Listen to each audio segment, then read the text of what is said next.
All right, what's up, guys? It is Friday, June 7th. We're going to go over the slate. This one, there's some tough games in here. There's some interesting ones. We got a weekend series coming from London, starts tomorrow between the Mets and Phillies. But let's get into it. Don't want to waste you guys' time. So close to mashing a dinger parlay yesterday. Juan Soto getting taken out of the game. Nolan Gorman hit one to the track. Painful is what it is. Cleaning up with the Nerfies. Wasn't good on the sides yesterday. So, like I said, these have been, I don't know, not as good lately, but I've been focusing on the Nerfies and home run props. But let's get into it, guys. All right, the Twins and the Pirates here. Kind of a tougher game because this line is only minus 130 for the Twins. The Pirates did just play a tough series against the Dodgers, but so did the Twins. So Joe Ryan, 3.38 ERA. Mitch Keller, 3.42 ERA. Joe Ryan does have better strikeout stuff, 27% strikeout rate, but he doesn't have a very high ground ball rate, and he has kind of struggled at times. But I think I slightly got to back the Twins in this one. The Pirates bullpen still gives me concern, especially after they used it quite a bit yesterday.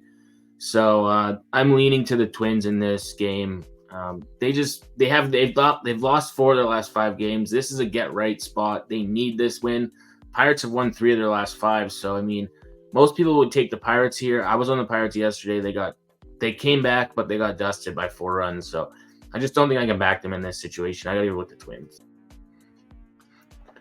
All right, still no official starter for the Brewers in this game, which is kind of weird. I mean, I saw reports potentially of it being Freddie Peralta, but I honestly don't know. I know it's Reese Olson going for the Tigers. The Brewers have lost 4 games on the road now. Honestly, this one, I was leaning to the Brewers if it was going to be one of their better starters. If it's a bullpen game, I don't know. But it might be Tobias Myers, so I'm not really sure.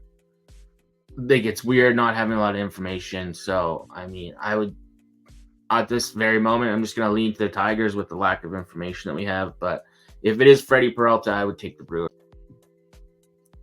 All right, Braves Nationals. I was on the Nationals yesterday. They went up 2-0, and then they just kept giving up nukes. They lost 5-2. So maybe that momentum swings over today. Chris Sale coming off a bad start where he got dusted by the A's, gave up 8 runs. That was his only start that the Braves have lost with him. He was the only bad start of the season. Gave up 2 home runs, 9 hits in 4 innings. So I think the Braves maybe have some momentum now. The Nationals just haven't been playing as good lately. They did hit 2 home runs yesterday. I think it was in the bottom of the 7th inning. They are hitting about 242 versus lefties over the last 10 games, but just 125 if you look at the last week. So though the Braves aren't hitting the greatest, I think they can do enough to win this game, especially with Chris Sale. Cole Irvin going on the other side. I don't know. I think it's just Braves. You could take Braves run line too if you wanted, but I'm going with the Braves in this game. All right, a little misspeak. I was thinking about Cole Irvin, the starter for the Orioles. It's Jake Irvin that was the starter for the Nationals, but I still my Braves pick still stands. Going to the Tampa Bay here. The Orioles didn't get a day off, whereas the Rays did. The Orioles had to use their bullpen. The Orioles lost 2 of 3 in that Blue Jays series. Man, I think they did split the series, but they lost the last 2 games. Savali hasn't been my favorite pitcher to back, but I've been bashing him this season. But the Rays have won 3 straight games. They did just play Baltimore. In Baltimore, they lost the first 2, and then they won the last one just by 1 run. So Savali pitched the first game of that one, and it was Albert Suarez. It was a 3-1 game that was in Baltimore. I was originally leaning to the Orioles when I seen this game. Savali, hasn't been getting wins. For some reason, the Orioles or the Rays just seem to lose when he pitches. Cole Irvin on the other side, the lefty, he's been pretty solid. He hasn't given up more than 2 earned runs in 5 straight starts. You could probably go back even further than that if you really wanted to, but I'm looking recently. Orioles hitting 282 versus righties over the last 10 games. You look at their last 5, it's about 273. But the Rays are also hitting pretty well. 293 versus on the last 5 267 if you stretch it out to 10 games. The only thing here is the Rays have the day of rest advantage and the bullpen rest advantage. Savale, he's hit and miss. I was leaning to the Orioles, but this might be a spot where you could take the Rays. It'd be interesting to see if the Orioles bring out their full lineup or if anybody gets sat after that Blue Jays series. But a slight lean right now to the Rays. I don't love it. I like plus money with the Orioles, but last time I took them plus money, they ended up costing me $5,000. So still a little salty there. Might just take the home team. The Rays do typically play better at home than they do on the road. So a little bit of revenge factor for them and Savale. So maybe the Rays get it. All right, probably one of the more highlighted matchups, obviously, for Friday's card is the Dodgers and the Yankees squaring off for this weekend series. Yankees have won 8 of their last 10 games, 8 games in a row. The Dodgers won 6 of the last 10, but they just their bats woke up yesterday, but they lost 2 of 3 in that Pirates series. So one of the games they actually got shut out. And I mean, they played the Rockies before that. They played the Mets. They've played the Reds. Like, they haven't been playing the craziest of teams lately, but obviously the Dodgers or the Yankees coming off the sweep of the Twins. They've been owning them. This one is kind of tough. Soto went out yesterday in the 5th inning after the rain delay with a forearm discomfort. He's questionable for this game. If he's out, I don't like this. I don't like the Yankees as much here. Kind of, I don't know. It's Poteet going for the Yankees and Yamamoto going for the Dodgers. And Yamamoto's been okay, but he's also been spotty at times too. Like, he gave up 4 runs to the Reds 2 starts ago. He gave up 4 runs to the Giants. I don't know. His last start, he gave up 1 run and 7 hits to the Rockies. So where's the Yankees team that can hit the ball? Kind of just leaning to the over here. Poteet, his last 2 starts, he's given up home runs. Now he faces a home run hitting team in a good hitting environment tonight. I don't really love the Dodgers, but maybe their bats are waking up a little bit. I was kind of leaning to the Dodgers at first, but I mean, the Yankees have it a little bit better. They played that home series. They didn't have to travel at all.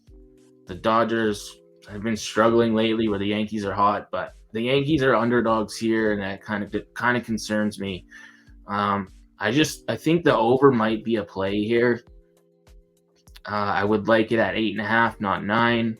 I'm seeing 9s at places now. It was 8.5 earlier, I believe, when I seen it. But I mean, these games kind of sometimes stay under. We've seen 6 of the last 10 meetings go under.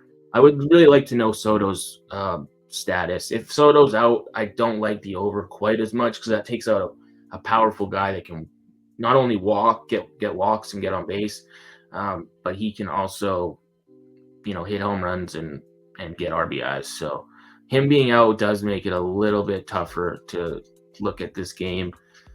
There's value with the Yankees as underdogs at home.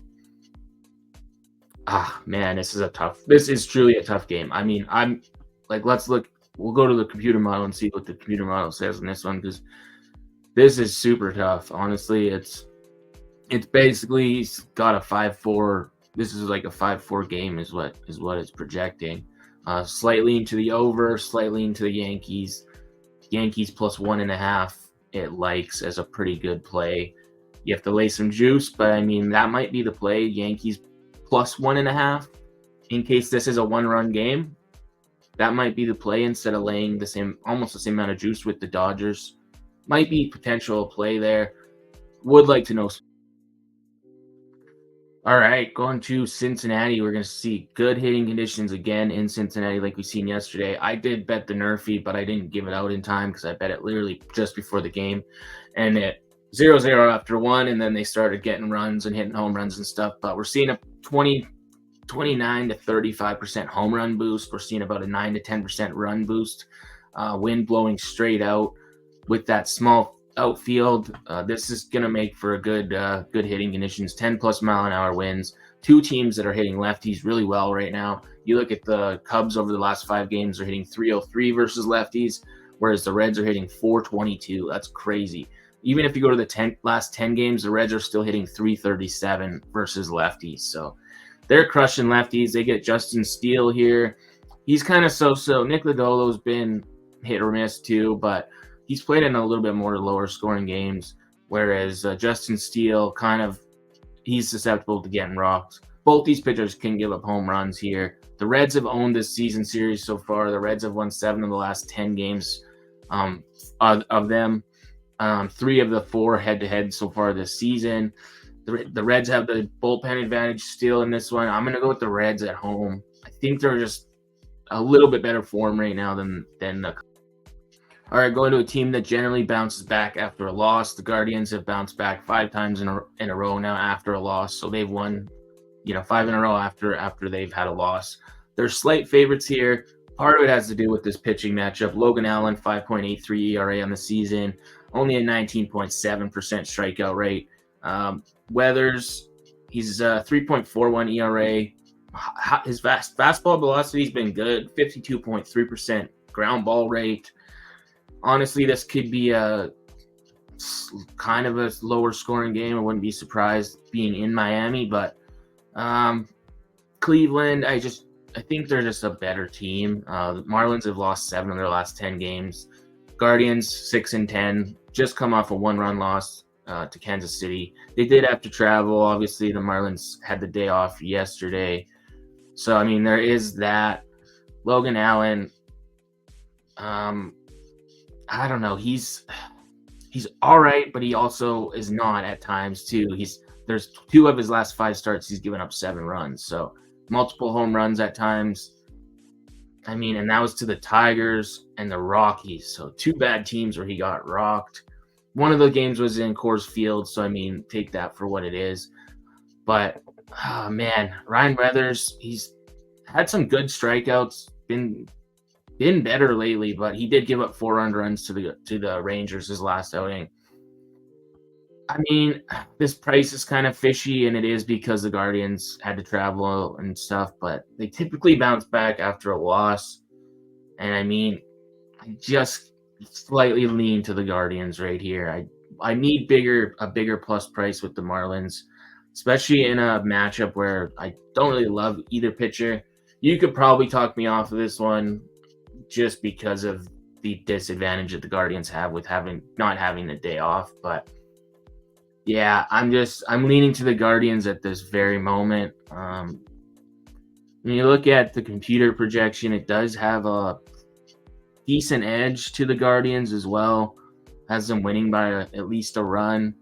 I'm seeing some sharp guys on the Guardians as well, so that's kind of making me go that way. The Marlins, when Ryan Weathers pitches, they're 5-7 in his games.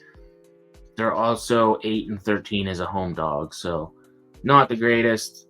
At home, they're 11-23. Guardians on the road, 19-13, 17-7 at this price, and 10-6 as a favorite. So I'm just gonna go with the Guardians still. All right, another kind of tough game here. Corey Seager's status, I feel like he's not playing. He's dealing with the hamstring injury from last game. I don't see him playing this one unless all of a sudden he's miraculously healed. But lots of hamstring injuries going around right now. The Giants have been decimated with injuries. Lamont Wade Jr., Jung-Hoo Lee, lots of other guys obviously in the rotation too. But the Giants have had a much harder schedule over the last 10 games. They just played the D-backs. They played the Yankees before that. They played the Phillies and the Mets, whereas the Rangers lost 2 of 3 versus the Tigers. They won 2 of 3 in Miami versus the Marlins, and then they played the D-backs and the Twins before that. So their last 2 series have been by pretty not the greatest teams. Logan Webb here, he's a heavy ground ball pitcher. 56.3% ground ball rate. He has been kind of giving up some hard contact, 53.4% hard hit rate. Michael Lorenzen, though, kind of similar. I mean, he doesn't have a ground ball rate, obviously, like that. But Logan Webb has always been a ground ball pitcher. This Texas Stadium, typically better since they built it. It was more of a pitcher's park than anything. Both these teams just hitting like 220 and 211. 220 for the Giants versus righties over the last 10 games. I don't know. If Corey Seager's out, I'm gonna go with the Giants. Another really tough game, but right at the moment, I'm leaning to the Giants. Um, I think that Logan Webb's the better starting pitcher. Honestly, this game could go either way. I still don't trust this bullpen for the Tiger or for the Rangers. They have gotten better over the last couple weeks, though. I will give them that. Their bullpen has been better. Their starting rotation has been all right, but they've kind of mixed it up a little bit. I'm gonna lean to the Giants until I hear the Corey Seager news. I need to see the lineup. If Corey Seager's out, I think I'm gonna. All right, another kind of tough game. I'm not gonna lie. A lot of these games are pretty tough today. Kansas City's lost 7 of the last 10 games. They've been a good team to ride as home dogs, but recently they've still won 22 out of 32 home games. But recently, the numbers climbing a little bit more, where they're starting to lose games. The Mariners have won 8 of their last 10. They just took 2 of 3 in Oakland. All 3 were very low-scoring games. A lot of lack of offense. Bryce Miller, his numbers suggest that he's going to have some regression coming. He's had some bad starts. And then Daniel Lynch making his 3rd start of the season. He's been on the injury report, made 1 start, gave up 2 home runs, 2 earned runs, 2 home runs, 5 innings. I'm hoping for a bounce-back start here. There is value with the Royals at home as home dogs. They're hitting 252 in their last 10 games versus righties. Mariners hitting just 220. Going to lean to the Royals. It's not like a huge love play for me, but right now, Seattle had to travel from Oakland.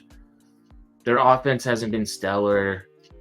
Kansas City's at home dogs on a Friday night. I'm going to lean to Kansas. All right, so the White Sox, a team that has lost 14 games in a row, are favored in this matchup. And, I mean, it is due to the pitching. Obviously, Garrett Crochet has been solid. He's got just a 3.4 ERA, but his expected ERA is 2.21. So he's even maybe been a little bit unlucky in spots. Obviously, he's playing for, pretty much the worst team. Other than the Rockies, I would say one of the worst teams. The White Sox hitting just 190 over the last 10 games versus righties, whereas the Red Sox hitting 250 versus lefties. You get another good hitting environment. The only concern here, obviously, is that the Red Sox used up all their offense yesterday on that 14-2 win. We got the run line in that one. That was an easy win. Could have laid -4.5 in that one. But, I mean, if I was going to take the White Sox, it'd be the first 5 innings. They're obviously still dealing with injuries with Eloy Jimenez out, Tommy Pham. So, I mean, I don't know. Unless they're back, I don't know. Maybe Tommy Pham is back, but Eloy Jimenez should still be out. I don't know why he would be back yet. But other than that, it's hard to go against the Red Sox right now. You're getting them as underdogs versus a team that's lost 14 in a row. I mean, the White Sox are bound to win one, but I don't want to lay any juice with the White Sox. So, I mean, give me the Red Sox again.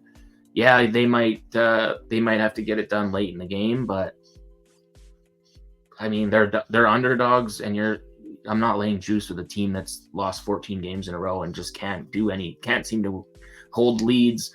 They can't seem to close out games. Not going to lay juice with them. I've been on them in the underdog role in that first 5 innings, but only in underdogs, not laying juice on that. All right, the Cardinals, man, what a letdown yesterday. Too many people were on the Cardinals run line, thought it was a lock, obviously. I kind of thought they should win that game by 2 runs at minimum. Their offense just couldn't get anything going. 7th inning, Goldschmidt hits one right to the wall. Then right after him, Gorman hits one to the wall. If both those balls go out, obviously that's a much different ball game. But the Rockies finding ways to win random games here. They've won 4 of their last 10, but I mean, the Cardinals still have only won 4 of their last 10 as well. So Cardinals have played some much tougher opponents. The Astros, the Phillies, the Reds. Rockies played the Reds. They did play the Dodgers, the Guardians. So, I mean, they've had tough schedules, both of them. Rockies are only 9-23 on the road. Cardinals just a 50-50 home team, 13-13. Austin Gomber gave up 2 home runs his last start in 3 innings. It was to the Dodgers, but I don't know. It's really hard to back him here. He's been all right. I mean, he's got just a sub 3 ERA, but only a 17% strikeout rate, only 39% hard hit rate. But Lance Lynn on the other side, he's been solid too. I mean, his strikeout numbers aren't as high as I would like them, but about a strikeout per inning. Um, he's only got a 35.3% hard hit rate, or giving up about 1 home run per 9 innings that he pitches, whereas Gomber 1.6 per nine. Both these teams just kind of hitting barely, not even league average really, but Cardinals hitting 224 versus lefties, Rockies hitting 212. I mean, I lean to the Cardinals, but I don't really like what I see. There is value for me on the Rockies.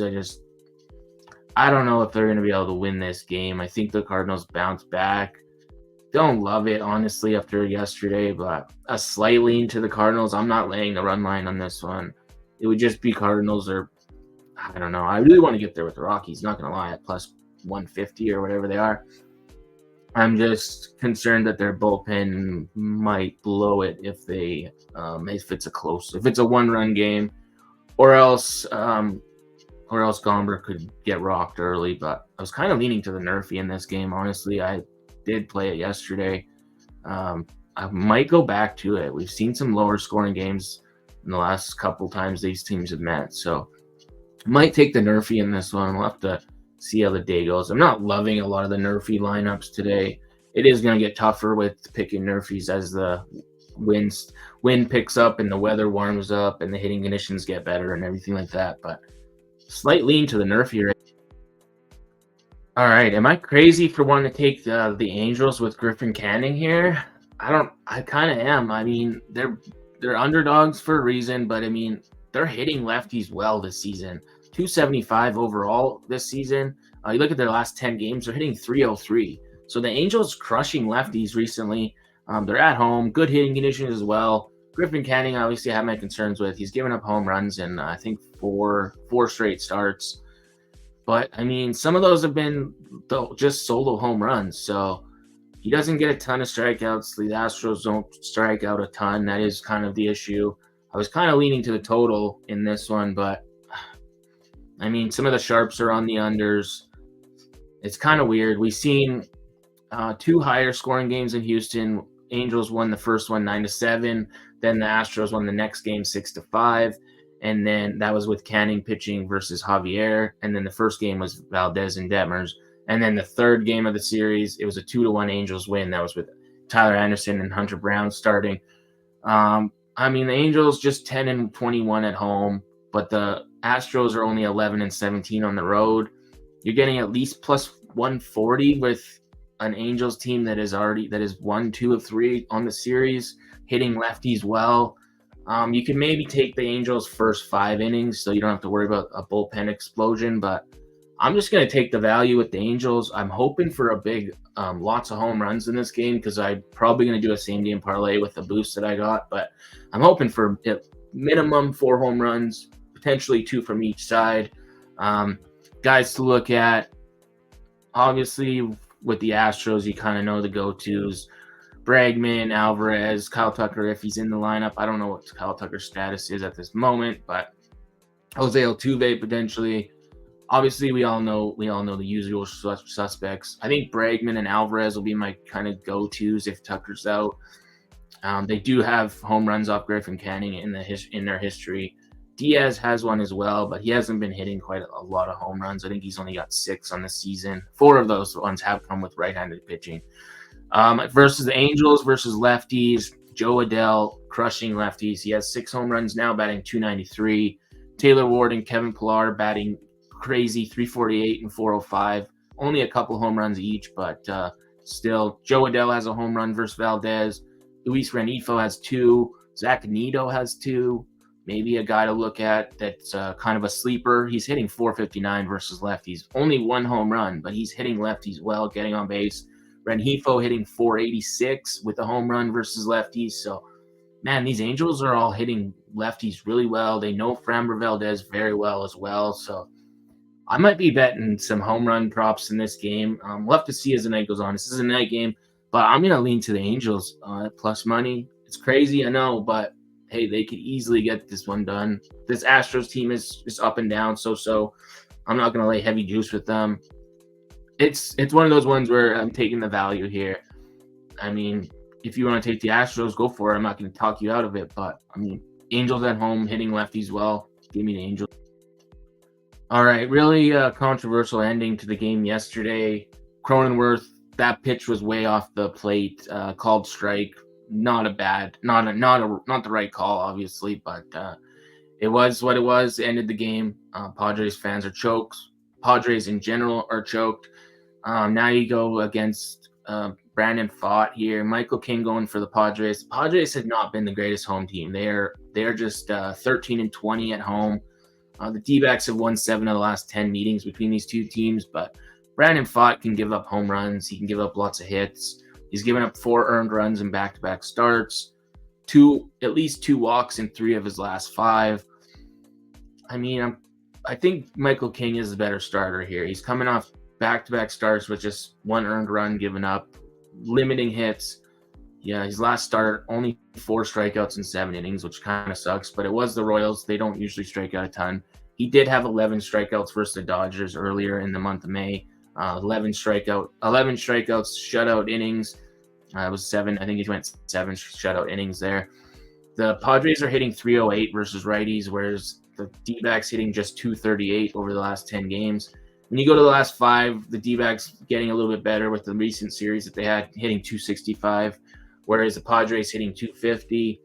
I think the Padres get some revenge in this one after, they're upset. They're going to come into this one. I'm hoping for, can we see Tatis hit a home run already? Tatis, I mean, there's lots of guys you can look at. Manny Machado, I haven't been betting him for home runs right now.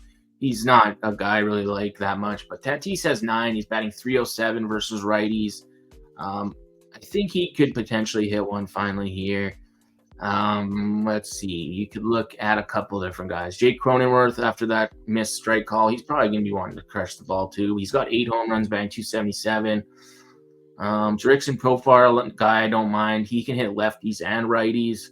He's got 4 versus righties, 4 versus lefties. He hits 318 versus right-handed pitching. And then some long shot guys would be like Ha-Seong Kim. He's got 4 home runs, batting 226. And maybe Jackson Morrell through 297 with 3 home runs. I don't know if hit Kyle. No, I don't really like the way he hits righties that much. But as far as versus Brandon Pfaadt, they know him all right, but nobody's hit a home run versus him, so that could potentially change tonight. Lourdes Gurriel does have a home run versus Michael King and 16 at-bats, batting 250 off of him, but other than that, no other D-back has hit a home run versus him. And you look at the D-backs, they generally have been better versus lefties for the most part, but Christian Walker obviously still a big threat. Lourdes Gurriel's got 5 home runs. He's batting just 200, but Christian Walker's got 9, batting 250. We've seen a 4-3 game yesterday. Total set at 7 again. Padres slight favorites here. The computer model does like the Padres. I think they get their revenge, so I'm going Padres in this one. All right, final game of the night. Going to Oakland. Wind blowing out, but I mean, it is Oakland, but we still got 10-mile-an-hour wind blowing straight out. Total sitting around 7.5. Blue Jays pretty heavy favorites in this one. You got Chris Bassett going. He does have a 4.13 ERA this season, but Hogan Harris has only pitched, I think, 14 innings total. 3.14 ERA, 24.6% strikeout rate. Doesn't get a lot of ground balls. He's only got a 35.9% ground ball rate, which is below league average. The Blue Jays got it together a little bit. They've won 6 of the last 10 meetings between these two teams. Blue Jays have won 7 of their last 10 games. Oakland has lost 7 of their last 10. I think I got to just lean with the Blue Jays. They are the better team. I mean, they're heavy favorites, having to travel cross country.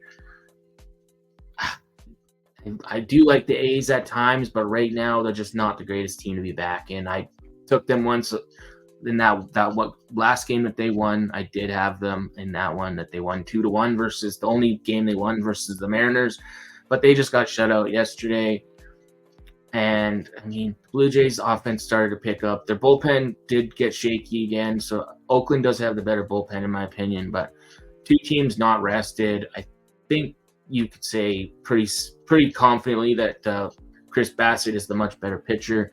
Hogan Harris has given up his last start 2 home runs in 5 2/3 innings. So I think I just got to go with the Blue Jays in this game. As much as I like the plus money with the A's, I just don't really trust the starting pitcher. And I mean, they haven't been hitting the ball the greatest. So give me the Blue Jays here.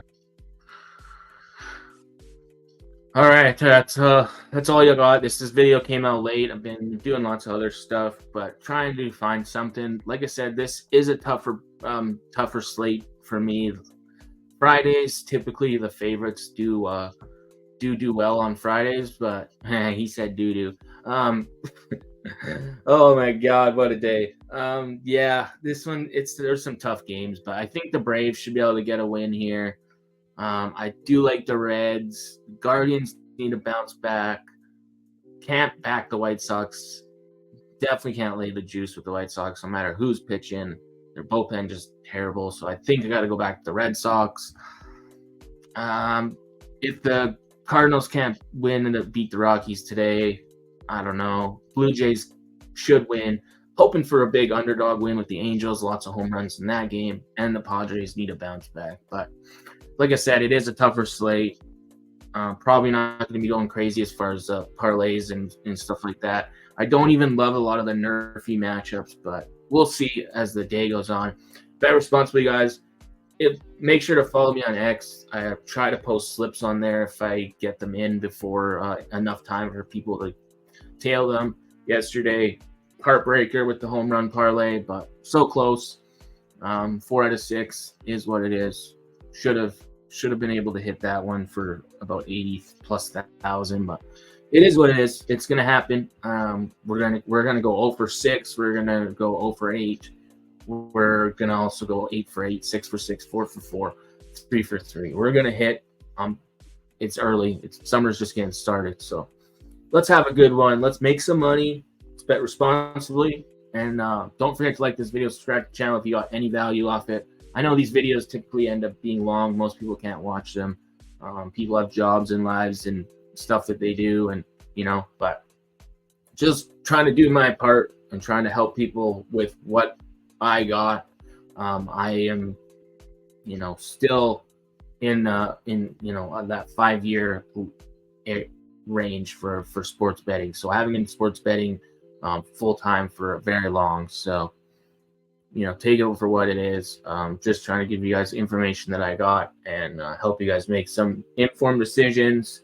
We're going to keep rolling, focusing. And once football season rolls in, we're going to be looking at football games and then back to hockey. Going to do full hockey stuff. Hopefully can keep this channel going. It is really hard to grow subs on here for some reason. Obviously, I'm not popping out any professional content, nothing crazy edited videos, because it's just so time consuming that by the time you get them done, it's hard. Yeah. And I don't like giving out videos, doing videos 2 days in advance, because you just don't have information. You're just going to lose people money, in my opinion. So the only positive if I do videos the night before is we might beat some lines, but I'm going to be doing it on half the information that I have the day of. So that's the only reason why sometimes these videos come out when they do. Still trying to get some stuff out. Honestly, I wasn't even going to bet on any sides today because there's lots of games that I just, like I said, don't like. They could go 50-50. But yeah, anyways, typical rant for me. Good luck today, y'all. I'll see you in the next video. Peace.